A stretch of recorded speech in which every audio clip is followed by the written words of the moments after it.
Assalamualaikum warahmatullahi wabarakatuh. Selamat pagi teman-teman semua. Jumpa lagi di mata kuliah Bioteknologi pertemuan ke-14. Pada pertemuan kali ini kita akan belajar bersama-sama tentang bioteknologi peternakan bagian 2. Nah, kita akan lebih fokus kepada pengawetan dan pengolahan hasil ternak. Sebelumnya, perkenalkan anggota kelompok kami. Yang pertama Alfi Anjani, 2 Danik Indah Sukmawati, dan 3 Isna Robiatul Adawiyah. Oke, langsung aja pada bagian pertama, ini adalah pengawetan hasil ternak. Kira-kira perlu nggak sih dan penting nggak sih kita melakukan pengawetan terhadap hasil ternak? Jawabannya penting dan perlu kita lakukan. Hal ini kita lakukan guna untuk menghambat perubahan-perubahan yang tidak diinginkan pada produk pangan, yaitu seperti menurunnya nilai gizi, kemudian mutu sensori bahan pangan dengan cara apa? Dengan cara mengontrol pertumbuhan mikroorganisme, mengurangi terjadinya perubahan-perubahan kimia, fisika, fisiologis alami yang tidak diinginkan, serta mencegah terjadinya kontaminasi. Secara umum, pengawetan hasil ternak itu dibagi menjadi 3 macam. Yang pertama ada pengawetan secara fisika, kedua secara kimia, dan ketiga secara biologi. Untuk pengawetan secara fisika kita bisa melakukan dengan cara pendinginan, kedua pemanasan dengan suhu tinggi, 3 pengeringan, dan 4 iradiasi. Untuk pengawetan secara kimia kita bisa melakukan dengan cara pengasapan, kemudian penggaraman atau pengasinan, dan menambahkan bahan aditif. Dan yang ketiga yaitu pengawetan secara biologi. Pengawetan secara biologi ini melibatkan mikroorganisme dan metabolitnya dalam proses fermentasi, baik fermentasi asam maupun alkohol. Nah, pengawetan secara biologi ini disebut juga dengan biopreservatif, yaitu bahan pengawet pangan alami yang berasal dari mikroba seperti bakteri asam laktat karena zat metabolit sekundernya. Berkaitan dengan pengawetan secara biologi tadi, biasanya itu menggunakan bakteri asam laktat. Nah, kira-kira apa sih peranan bakteri asam laktat? Bakteri asam laktat ini berperan dalam fermentasi makanan, kemudian menghambat varietas bakteri pembusuk dan patogen, kemudian food grade microorganism, dan yang keempat memproduksi zat antagonistik atau asam-asam organik, asam lemak bebas, amonia, diasetil hidrogen peroksida, kemudian protein antimikrobial. Kemudian ada macam-macam bakteri asam laktat atau BAL. Yang pertama dibedakan berdasarkan morfologi bakteri asam laktat, yaitu bakteri asam laktat memiliki 2 morfologi, yaitu basil dan kokus. Apabila dilihat dari suhu optimum dan suhu minimum, bakteri asam laktat itu dibagi menjadi 2, bakteri mesofilik dan bakteri termofilik. Ketiga, sifat fermentasi bakteri asam laktat. Nah, ini dibagi menjadi 2, yaitu homofermentatif dan bakteri heterofermentatif. Untuk genus bakteri asam laktat itu dibagi menjadi 4 genus. Yang pertama ada Lactobacillus, kedua Streptococcus, 3 Lactococcus, dan yang keempat Pediococcus atau Leuconostoc. Kemudian untuk sifat penting dari bakteri asam laktat, yang pertama stabil dalam suasana asam, khususnya asam lambung. 2. Stabil dalam garam empedu. 3. Melekat dan kolonisasi pada usus. 4. Memproduksi zat antimikroba. 5. Antagonis terhadap patogen. 6. Tumbuh baik secara in vitro. Dan yang ketujuh, aman digunakan oleh manusia. Oke, selanjutnya kita masuk pada pengelolaan hasil ternak. Yang pertama, hasil ternak daging, yaitu sosis. Berikut proses pembuatan sosis. Yang pertama, daging dipotong kecil-kecil, kemudian dikaring dengan garam nitrit selama 5 menit, kemudian proses penggilingan daging, kemudian pemberian bumbu-bumbu berupa bawang putih, merica, pala cengkeh, gula, dan garam. Kemudian pemberian bahan pengikat dengan susu krim. Selanjutnya pemberian bahan pengisi berupa tepung. Selanjutnya pengisian ke dalam selongsong dan perebusan selama 30 menit pada suhu 75 derajat Celcius dan sosis pun jadi. Yang kedua, bakso. Berikut proses pembuatan bakso. Yang pertama, siapkan daging sapi, kemudian cuci, kemudian selanjutnya proses dressing. Nah, dressing ini adalah proses pengkulitan dan pemotongan bagian yang tidak digunakan, contohnya seperti tulang. Kemudian masuk ke dalam proses fillet. Nah, fillet ini adalah irisan daging yang sudah bersih dari tulang, kemudian masuk ke dalam proses penggilingan. Dan selanjutnya proses penimbangan sesuai selera, kemudian pembentukan daging sapi, kemudian perebusan menggunakan air dan minyak sayur selama 15 sampai dengan 30 menit dengan suhu 100 derajat Celcius. Selanjutnya setelah itu proses penirisan. Kemudian proses glazing. Nah, glazing ini adalah pemberian lapisan pengilap pada makanan menggunakan minyak nabati. Kemudian penimbangan sesuai selera dan bakso daging sapi pun jadi. Yang ketiga yaitu nugget. Nah, proses pembuatannya meliputi tahap penggilingan daging, pembentukan adonan, yaitu dengan campuran dengan bumbu-bumbu dan bahan lainnya, kemudian pencetakan dan dikukus selama 45 menit, kemudian pemotongan, kemudian pelapisan, dan penggorengan. Yang keempat ada cornet. Berikut adalah proses pembuatannya. Yang pertama, siapkan daging sapi, kemudian chopping dengan suhu rendah, yaitu chopping yaitu daging sapi digiling menggunakan chopper pada suhu rendah. Suhu ini dapat dipertahankan tetap di bawah 16 derajat Celcius. Ya, bisa dilakukan dengan menambahkan es batu ataupun dengan air dingin.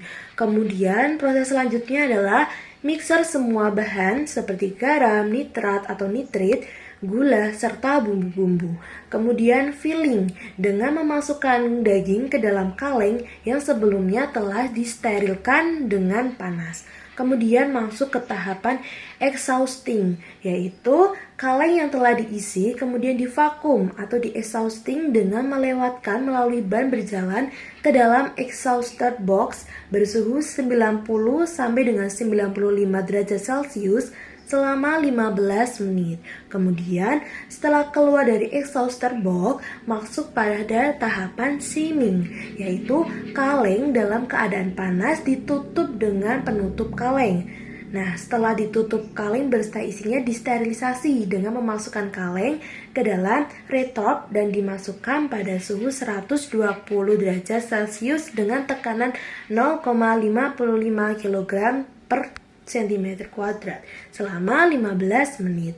Kemudian masuk ke dalam tahapan cooling, yaitu dengan mendinginkan kaleng di dalam bak pendingin selama 20 sampai dengan 25 menit. Kemudian proses labeling dan cornet pun jadi. Oke, selanjutnya hasil ternak yang kedua adalah susu. Yang pertama ada susu pasteurisasi. Nah, pasteurisasi ini adalah proses pembunuhan mikroba patogen dengan suhu terkendali berdasarkan waktu kematian termal bagi tipe patogen paling resisten untuk dibasmi. Nah, metode pasteurisasi ini ada 3 macam yang sering digunakan. Yang pertama adalah low temperature long time atau LTLT, yaitu dengan pemanasan 60 derajat Celcius sampai dengan 63 derajat Celcius selama 30 menit. Yang kedua ada high temperature short time atau HTST, yaitu dengan pemanasan tinggi 71 derajat Celcius sampai dengan 75 derajat Celcius selama 15 detik.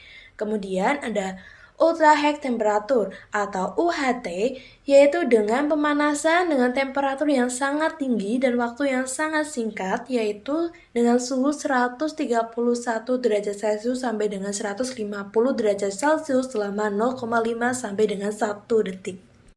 Yang kedua ada susu bubuk. Nah, prinsip pembuatan susu bubuk ini adalah dengan menguapkan sebanyak mungkin kandungan air susu dengan cara pemanasan atau pengeringan. Kemudian yang ketiga ada susu kental, yaitu susu kental diperoleh dengan cara mengurangi atau menguapkan kandungan air susu sampai dengan kandungan airnya tinggi sekitar 40%. Dengan kadar air yang rendah ini, susu dapat bertahan dengan lama dan dengan keadaan baik. Kemudian yang keempat ada mentega. Nah, mentega ini adalah produk olahan susu yang bersifat praktis diperoleh melalui proses pengkocokan sejumlah krim. Selanjutnya yang kelima ada kefir. Nah, mikroba penyusun kefir ini ada Streptococcus lactis, Streptococcus cremoris, kemudian ada Lactobacillus casei, Lactobacillus acidophilus, dan Candida kefir. Nah, prinsip pembuatan yogurt ini adalah dengan fermentasi susu dengan cara penambahan bakteri Lactobacillus bulgaris dengan Streptococcus thermophilus. Dengan fermentasi ini, maka rasa yogurt akan menjadi asam karena adanya perubahan laktosa menjadi asam laktat oleh bakteri tersebut.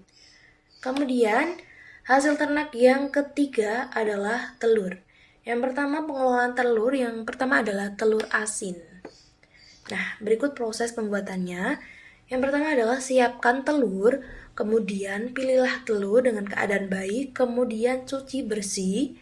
Selanjutnya amplas semua telur, setelah itu dicuci bersih, kemudian bungkus dengan adonan berupa abu gosok dan garam dengan perbandingan 1:1 selama 10 sampai dengan 14 hari.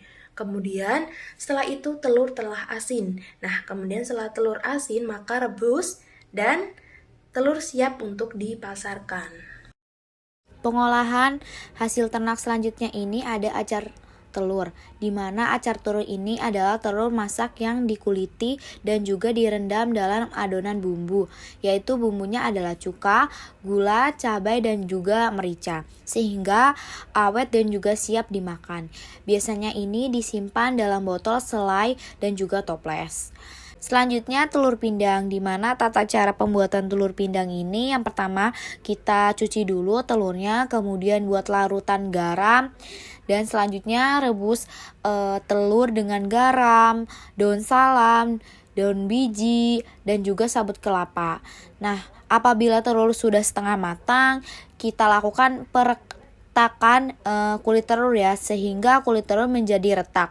Nah, teruskan perebusan sampai 20 menit dan telur pindang siap disajikan. Poin selanjutnya adalah pengolahan limbah ternak, di mana pengolahan limbah ternak ini kita dapat jadikan sebagai biogas. Nah, tata caranya dapat teman-teman lihat di skemanya. Jadi kotoran sapi itu dimasukkan ke dalam bak pengaduk dan akan disimpan dalam tangki.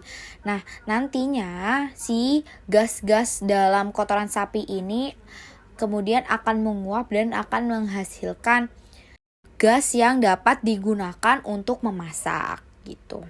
Nah, selanjutnya limbah ternak itu dapat dijadikan briket, di mana briket ini adalah bahan bakar padat yang dapat digunakan sebagai sumber energi alternatif yang mempunyai bentuk tertentu. Nah, cara pembuatan briket ini pertama kita siapkan kotoran kerbau dan juga limbah pertanian. Nah, limbah pertanian bisa berupa sekam atau jerami padi.